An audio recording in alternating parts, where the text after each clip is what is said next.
গোলাঘাট জিলাৰ বৰপথাৰত বেদান্ত কোম্পানীৰ হস্ততাঁত কেন্দ্ৰ মুকলি সামাজিক দায়বদ্ধতা কৰ্মসূচীৰ আধাৰত Kane oil and gas Vedanta লিমিটেডে গোলাঘাট জিলাৰ বৰপথাৰৰ বৰচাপৰি ৰামধেনু গ্ৰাম্য সংগঠনক এটি বয়নশিল্পৰ কেন্দ্ৰ মুকলি কৰি দিয়ে।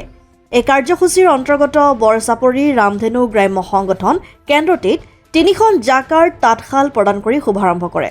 অনুষ্ঠানটোত বিশিষ্ট অতিথি হিচাপে উপস্থিত আছিল Kane oil and gas Vedanta লিমিটেডৰ মুখ্য কাৰ্যবাহী বিষয়া ষ্টিভ মুৰে, অজয় বেজবৰুৱা, সিদ্ধাৰ্থ ভূঞা, নৱৰচনা ট্ৰাষ্টৰ বিৰাজ কুমাৰ ভূঞা, জোনালী শৰ্মা, অবিনাশ গগৈৰ লগতে স্থানীয় বহু সংখ্যক মহিলা। অইল এণ্ড গেছ বেদান্ত লিমিটেডৰ সামাজিক দায়বদ্ধতা আঁচনি অৰ্থাৎ CSR এক্টিভিটি হিচাপে ঐতিহাসিক বৰপথাৰৰ বৰচাপৰিত এটা হস্ততাঁত বস্ত্ৰশিল্পৰ কেন্দ্ৰৰ শুভাৰম্ভণি ঘটায়।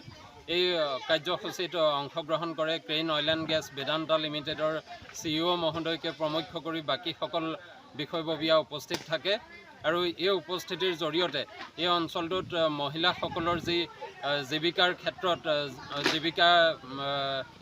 জীৱিকাৰ মান উন্নতকৰণৰ ক্ষেত্ৰত এই বয়ন কেন্দ্ৰৰ উদ্বোধনে নিশ্চয় এক আশাপ্ৰদ বতৰা কঢ়িয়াই আনিব। সেই আশা আগত ৰাখি Vedanta Kane oil and gas Vedanta লিমিটেডৰ এই কাৰ্যসূচী শুভাৰম্ভণি ঘটোৱা হয়। এই কাৰ্যসূচীৰ অধীনত সৰ্বপ্ৰথমে আজি 3খন জাকাৰ্ড তাঁতশাল প্ৰদান কৰা হয় আৰু পৰৱৰ্তী সময়ত এই হস্ততাঁত বস্ত্ৰশিল্পৰ কাৰ্যক্ৰম পৰ্যবেক্ষণৰ পিছত পৰৱৰ্তী সময়ত Kane oil and gas Vedanta লিমিটেডৰ অধিক সম্প্ৰসাৰণমুখী কৰ্মসূচী নিশ্চয়কৈ হাতত লোৱা হ'ব।